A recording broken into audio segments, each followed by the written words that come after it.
네, 그래서 2차 대전도 마찬가지로 그런 목적에 일어난 전쟁이었습니다.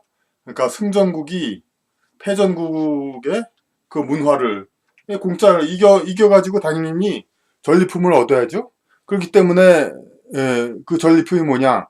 자기들의 자손을 패전국 지역에다 많이 이제 살게 하는 겁니다. 그러니까 문화적으로 자기네 이제 국가들을 이제 자기네 국가, 자기네 민족의 정신이 그 패전국 지역에 많이 이제 들어갈 수 있도록 그렇게 하기 위한 것이 이제 2차 대전 승전국도 그런 이제 보답을 받아야 되죠. 그러면 같은 서구 문화권인 독일은 그 여파가 상대적으로 적죠. 하지만 동양에는 지대한 것이 되었습니다. 이제 독일은 보시다시피 그냥 물론 이제 겉으로는 굉장히 그 피해를 굉장히 짊어지고 있죠. 그 전쟁을 사고하고 핵무기를 갖지 못하고 더 이상 뭐 영토를 넓히는 거. 그게 뭐 다른 나라도 마찬가지죠. 그 2차 대전 이후에 많은 나라가 이제 영왕국 프랑스도 전부 다 식민지 독립시키고 거기도 다 마찬가지였어요. 그러니까 독일은 전쟁을 사고하고 핵무기를 못 갖는 것 말고는 별로 달라지지 않았는데 근데 동양은 왜냐하면 우리 많은 이제 그 그가 독립운동가 그런 쪽에 정신을 받은 분들은 그 다르게 생각하시겠지만 그러니까 또 한국은 그 대일본 제국에 속해 가지고 중국 일부까지가 속해 가지고 그 서양 문화권 미국 귀축미형이라고 해서 미국과 서양 문화권에 이제 대항을 했습니다. 그러다가 패전했죠. 그런 다음에 미국과 소련이 이제 그 중국은 이제 관련성이 적으니까 독립을 시켜주고 그 대신 한국과 일본이 합친 그 대일본 제국이라는 나라를 이제 점령한 다음에 그러니까 그 기여도에 따라서 이제 그 나눴는데 역시 뭐 독일처럼 4분의 3 정도가 됐습니다. 물론 그런데 영어국 프랑스가 온 건 아니지만은 이제 미국이 4분의 3을 갖고 소련이 4분의 1을 갖는다. 이 4분의 1은 뭐냐? 그 한반도에서 그 일본과 미국 남한까지를 한반도 남한까지를 미국이 갖고 그 북쪽은 소련이 갖는다 이렇게 나눴죠. 그렇게 돼서 분할 점령에서 한국은 결국 그 패전국이 받을 징계를 상당 부분 이제 분담이 아니라 아예 일본보다 더 분담을 했죠. 왜냐하면 그러니까 일본이 분담할 수도 있었지만 그렇게 분할을 한국 쪽을 그었기 때문에 이 한국이 분담이 됐고 분단이 되었고 그리고 전통 말살이는 또 패전국의 승전국의 문화를 강요하는데 그 메가더 장군이 그 일본을 점령한 다음에 일본 정신을 뺏기 위해서 이제 천황제를 없애고 그 한자 문화의 언어인 한자를 쓰지 못하게 하려고 했습니다. 그런데 일본은 그것만은 안 된다고 우리는 읍소를 해서 그야말로 울면서 호소하고 이 가나 자기네 소리 글자 고유 문자로는 일본어가 제대로 표기 안 된다. 사실 가나로도 다 한글만큼 다 일상어는 다 표현은 됩니다. 그런데 이제 그 가나로는 안 된다고 읍소를 해가지고 결국 허락을 받았습니다. 하지만 미국 입장에서는 그대로 그렇다고 해서 그대로 놔두면 안 되죠. 왜냐하면은 동양권이 다시 일본이 한국을 또 같이 해가지고 같이 당합해서 또 대항하면 또 큰일 나거든요. 그러니까 이 분할을 해야 돼요. 그러니까 그럼 일본은 전통 문화권을 지키지만은 한국만이라도 일본 한국 전부를 그러면 안 되지만 한국만이라도 또 그렇게 안 해야 되거든요. 그러니까 한국에다가 결국은 이제 한자를 안 쓰게 하고 전통 문화 그 외에도 많은 이제 서양 문화를 많이 주입시켰죠. 이제 뭐 크리스마스를 샌다든가 여러 가지로 그러니까 근데 북한은 북한대로 또 소련이 점령해서 소련의 전통 문화를 많이 소련의 전통 문화를 넣은 건 아니지만 그 동양의 기존 문화 그러니까 거긴 공산주의 그런 이제 혁명 이념이 있으니까 당연히 그게 자연스럽게 됐죠. 그러니까 그런 이 언어를 바꾸는 하는 거. 그러니까 전통 문화를 좀 말살시키는 것이 한국이 분담했죠. 일본은 전통 문화를 아주 잘 지키고 있죠. 패전해 놓고서도 거의 뭐 자기들이 더 뭐 그 속된 말로 설치어서 뭐 영토를 점령하고 그러지 않는 한 그 아주 거의 피해가 없습니다. 그냥 그러니까 전통 문화 그대로 지키고 그러니까 미국이 나라 지켜주고 이렇게. 그래서 이제 이 한국이란 나라는 전략적인 이제 서양 문화권으로 좀 편입시키려는 그런 나라 좀 과장돼서 그렇게 그렇게 돼 있습니다. 그러니까 그런 지역으로 지정이 돼 있기 때문에 그러니까 그 지금까지도 한국은 그러니까 어떤 그 가속도가 계속 더해와가지고 오늘날 더욱더 그러죠. 우리 한국 사람들 물론 반대로 긍정적인 면도 있죠. 예, 한류 열풍이라든지 그 우리가 어릴 때 우상을 섬겼던 미국 팝송 스타들 같은 사람들이 한국에서도 많이 나타나게 되고 그러니까 미국과 거의 뭐 어깨를 겨루는 문화 수준에 이르게 왔다고 그렇게도 볼 수가 있는 거죠. 이제 중국의 경우는 이제 소련의 어떤 지배 체제 하에 그러니까 한국과 일본을 이제 그 두고 미국이 상당히 양보한 미국이 많이 가지고 소련이 일본을 가진 것 같지만 오히려 이제 중국은 소련의 영향권, 2차 대전 승전국인 영향권에 있어가지고 중국도 이제 한자를 없애고 여러 가지 전통 문화를 바꾸려고 하는 노력이 많았었죠. 이제 문화 혁명과 그런 쪽으로. 그러니까 결국은 중국도 뭐 승전국인 게 아닙니다. 유감스럽게도 이 한 동양권 전체가 그 20세기 이후로 이제 이렇게 위축이 된 거니까. 그런데 이제 통일보다 자꾸 다른 얘기를 했는데 자국 내의 오래된 남북 차이와 이게 이제는 관련이 됐다는 겁니다. 한반도과의 이 남북 분단이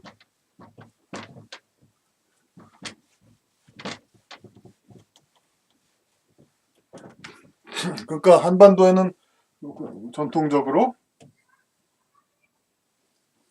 어느 신라, 고구려, 백제가 있었습니다.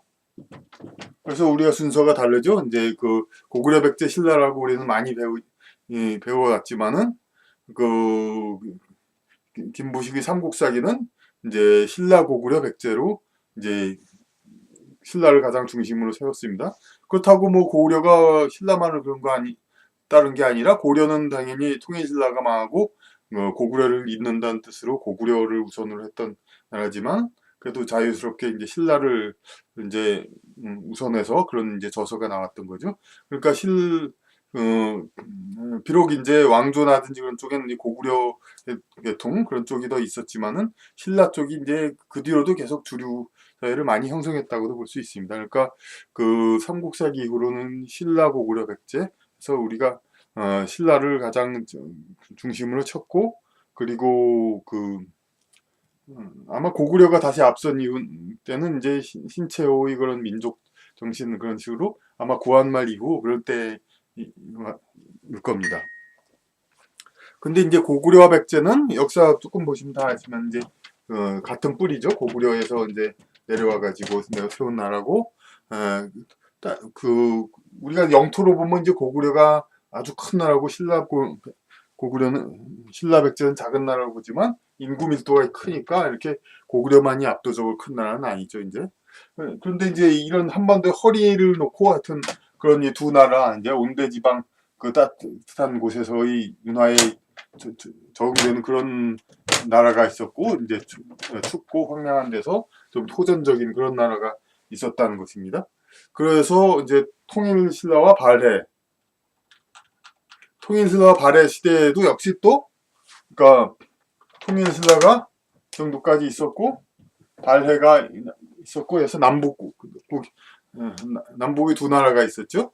그러다가 거의 교류가 없이 지냈지만 발해의 지배층은 고구려의 후예입니다. 그러니까 이게 무슨 얘기냐면 그러니까 고구려와 발해는 어떤 나라냐면 그 역사 교육이 전부 한자로 돼 있죠. 그러니까 한자 문화권의 그 나라입니다. 근데 그 이후 그 지방에 있던 나라들은 아니죠. 금나라나 그쪽은 그러니까 그 고구려 백제 때 고구려 발해 때 말갈족 그러니까 그 피지배 계층이었던 사람들이 그때 독립해서 그 이후로 이제 그 근대 청나라가 있기 전까지는 만주 지방은 전부 이제 비한자 문화권의 나라였습니다. 근데 비한자 문화권 나라인데 그렇게 된 근거가 발해가 멸망한 다음에 그 지배층들이 남쪽으로 또 역시 내려왔죠. 피난왔죠. 그러니까 이것은 마치 이제 중국에서도 남북조 시대 때부터 그 한족 그쪽 사람들은 전부 자꾸 이제 쫓겨 내려왔습니다. 북쪽에 북방민족이 자꾸 팽창하면서 그거에 한국도 마찬가지의 그런 현상이 다 있습니다.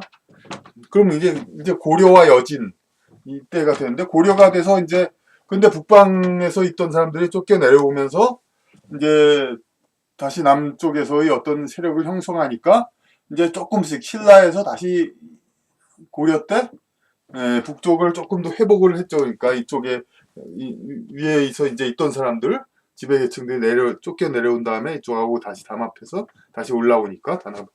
그러니까 이런 다음에 고려의 어떤 그 이제 농경 사회의 그 풍요한 물자를 이 거란이 여진족이 자꾸 이렇게 그 뺏으려고 내려오고 그랬었죠. 그건 중국에서도 송나라한테 이제 금나라, 요나라들이 자꾸 이제 그 뺏으려고 했던 것처럼 과거에도 그러니까 그래왔죠.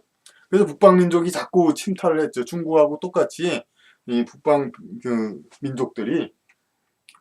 그 다음에 조선에 들어와서 어떻게 됐냐면은 이 함경도와 이제 평안도 요 부분까지 이렇게 통일을 했으면 이쪽을 그러니까 세종 때 이제 병합을 했죠. 여진족을 세종대왕이. 그러니까 그 세종대왕을 자꾸 위대하다 이렇게 얘기하는 그 근거 중에 하나가 뭐 한글이라고도 그렇지만 그것은 예전부터 있었다는 설도 있고 이게 어찌 보면 이게 그 이유도 있습니다. 여진족을 병합을 함으로써 마치 그 한국을 이제 오히려 오늘 그 이후로 이제 한반도를 다시 통일했다고 볼 수 있습니다. 왜냐면은 그 이제 신라의 반쪽 그 통일 이후로 그러니까 계속 남쪽 지방 민족만의 나라가 됐다가 북쪽 지방 민족 그 고구려 이후에 그랬던 사람들을 다시 이제 합쳐가지고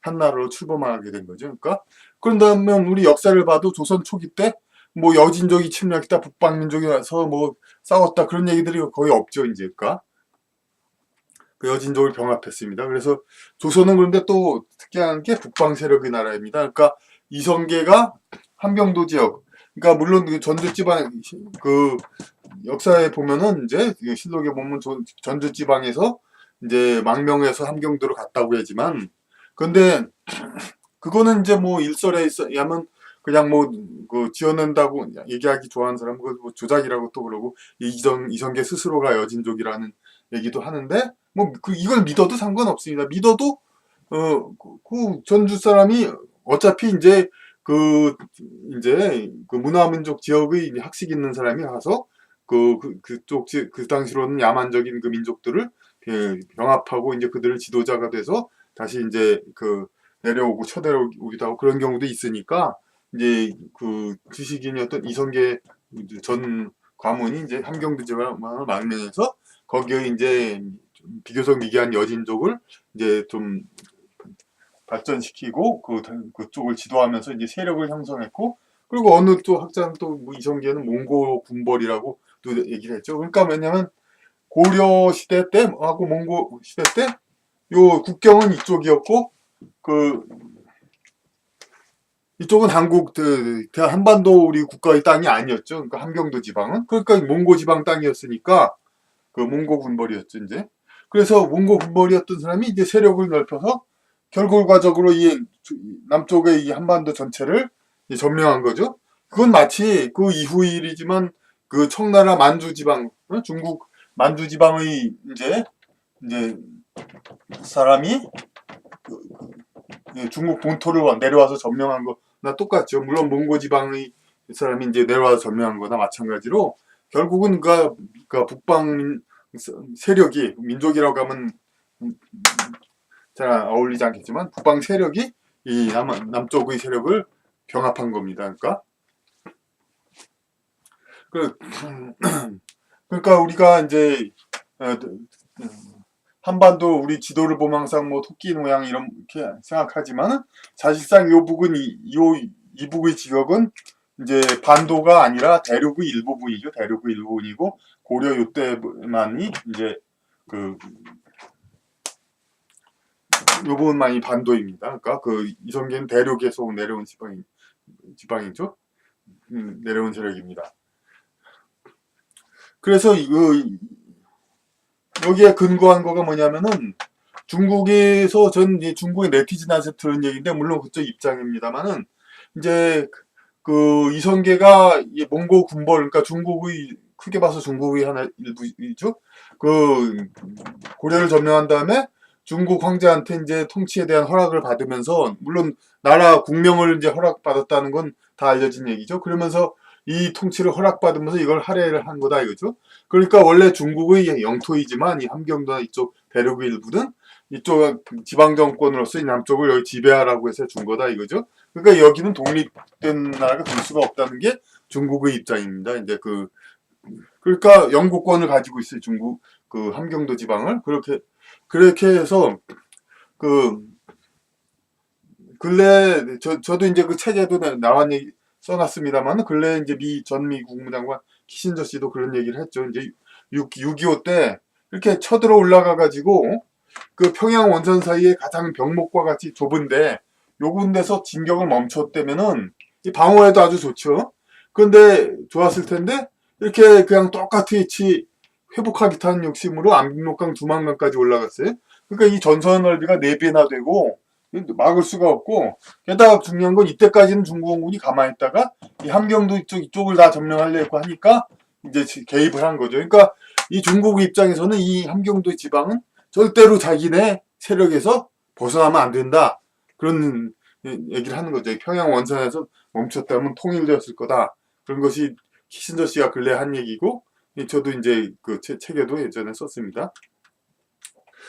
그런데 이렇게 해서 이 어려운 문제가 늘 있지만은 그럼에도 불구하고 왜 통일은 되어야 하고 또 대한민국은 이제 유지되어야 하느냐 요거를 우리가 다 강조해야 됩니다. 그러니까 대한민국은 어디서 유대됐습니까? 그러니까 1948년에 갑자기 나온 나라가 아니죠. 1897년. 그러니까 그 고종의 대한제국을 건국했죠. 그 청이 쇠약화했을 때. 그러니까 왜냐면은 이게 고려 때까지도 이제 우리 국왕은 이제 폐하의 호칭이었지만은 이제 고려 말 원나라에서 점령된 다음에 그때부터 이제 폐하가 전하로 내려갔고 그 다음부터 이제 중국이 속국이 됐고 조선 시대는 다 아시다시피 중국의 일부로서 이렇게 속국으로서 이제 물론 뭐 실질적인 속국은 아닙니다. 독립국입니다만 그 지위가 이제 상당히 중국의 아래로서 이제 들어가 있게 된 거죠.